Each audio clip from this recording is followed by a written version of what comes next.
Hey everyone, welcome back to the Deep Dive.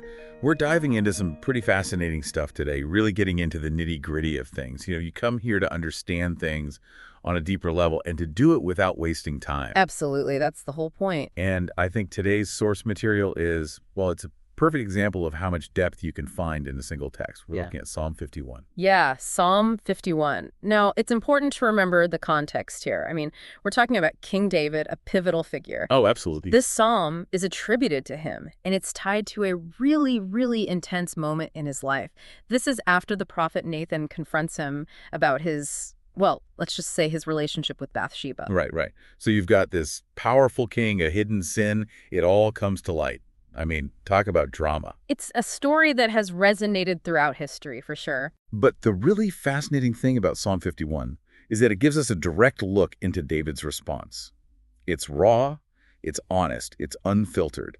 And what we're going to do today is unpack all the layers of this text and see what it tells us about repentance, about forgiveness, and honestly, about what it means to be human. Because believe me, there's a lot more here than meets the eye.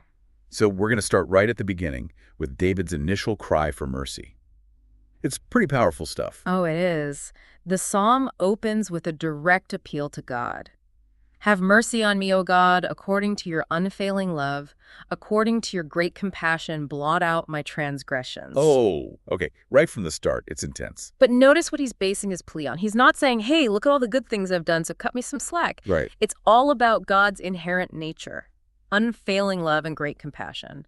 There's a profound humility in that. He's basically saying, look, I messed up, but I'm totally relying on your mercy. Exactly. And the language he uses is so vivid. Blot out, wash away, cleanse. It's almost like you can feel the weight of his guilt, you know? Yeah, totally. And that desire to be cleansed, I think that speaks to something universal. When we do something wrong, we want a fresh start. It's a basic human longing. I mean, think about it. This is an ancient text, but that feeling, that need for forgiveness, it transcends time and cultures. Right. We all mess up, and we all hope for a second chance. Okay, so he starts with this plea for mercy, and then he moves into acknowledging his sin. Verses 3 through 6, it's all about taking ownership. Absolutely. He says, for I know my transgressions, and my sin is always before me. There's no denying it, no shifting blame. He's fully owning it. And the fact that his sin is always before me, that speaks to the ongoing nature of guilt, the internal struggle. It's like it's constantly haunting him. Right. And that's an important aspect of genuine remorse. But then there's this line that might give you pause. Against you, you only, have I sinned and done what is evil in your sight. Now, his actions obviously had consequences for others, for Bathsheba, for her husband Uriah. Absolutely. He hurt people. But the point here is that sin, at its core, is a violation of God's will, a transgression against divine holiness. So even though others were hurt, the ultimate offense is against God. Right. It's like violating the fundamental principles of a relationship. Even if others are affected, the core damage is to that bond. Interesting. Okay, so that makes sense in their worldview.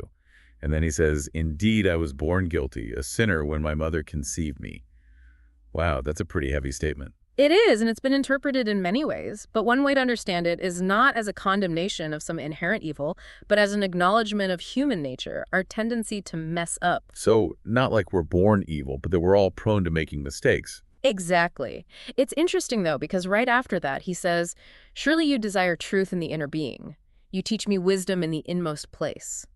So alongside that tendency to sin, there's also a capacity for truth, a desire for guidance. So it's like this duality, right? We're flawed, but we also have this potential for good. It's a fascinating paradox. So we've seen his plea for mercy, his acknowledgement of sin, this exploration of human nature. Where does he go from there? Well, it seems like he then shifts into a plea for purification, for a return to joy. You see that in verses 7 through 9. It's full of images of cleansing. Cleanse me with hyssop, and I will be clean. Wash me, and I will be whiter than snow. Whiter than snow. That's a powerful image. It really is. It represents complete cleansing, a wiping away of the stain of sin. Like a total reset. And he talks about the emotional toll his sin has taken. Let me hear joy and gladness. Let the bones you have crushed rejoice. You can feel the pain, the loss of joy. Absolutely. Sin isn't just about breaking rules. It affects our inner state, our well-being. It takes a toll. And he asks God to hide his face from his sins, to blot out his iniquity. He's longing for a fresh start, for a chance to move forward. Okay, so he wants to be clean. He wants his joy back. He wants God to look past his mistakes. But his prayer doesn't stop there, does it? He goes on to ask for a real transformation of himself. This is where it gets really deep.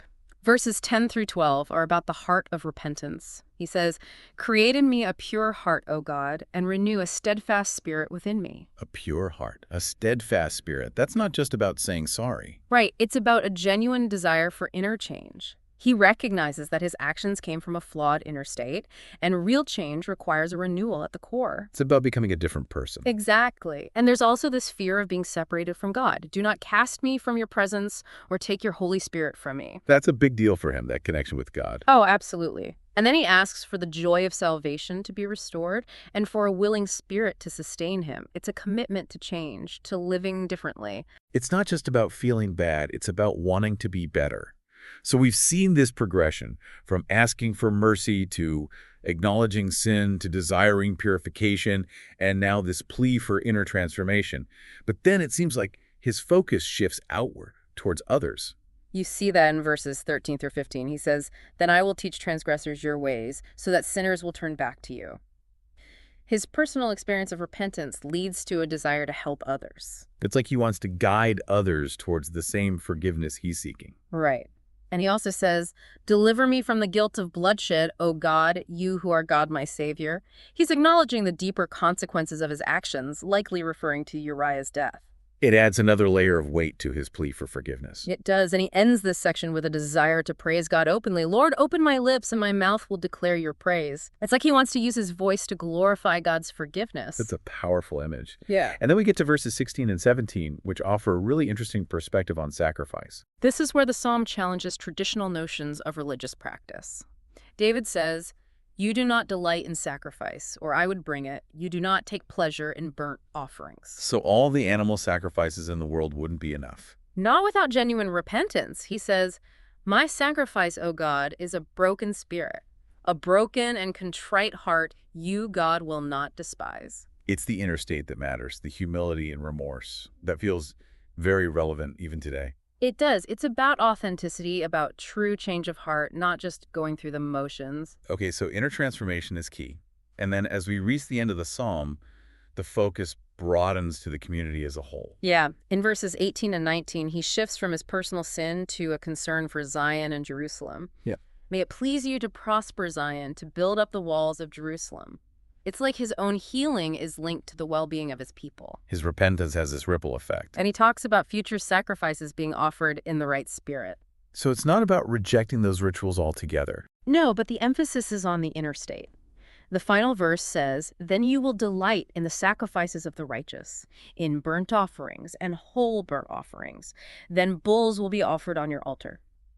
So those practices are still there, but now they're infused with a deeper meaning. They're expressions of a transformed heart. Exactly. So as you reflect on this deep dive into Psalm 51, we've seen David's confession, his plea for mercy, his acknowledgement of sin, his desire for purification, and his understanding that true repentance involves inner transformation. And we've also explored this shift from personal guilt to a desire to help others, the importance of inner humility over outward rituals, and this vision of a restored community worshiping with sincere hearts.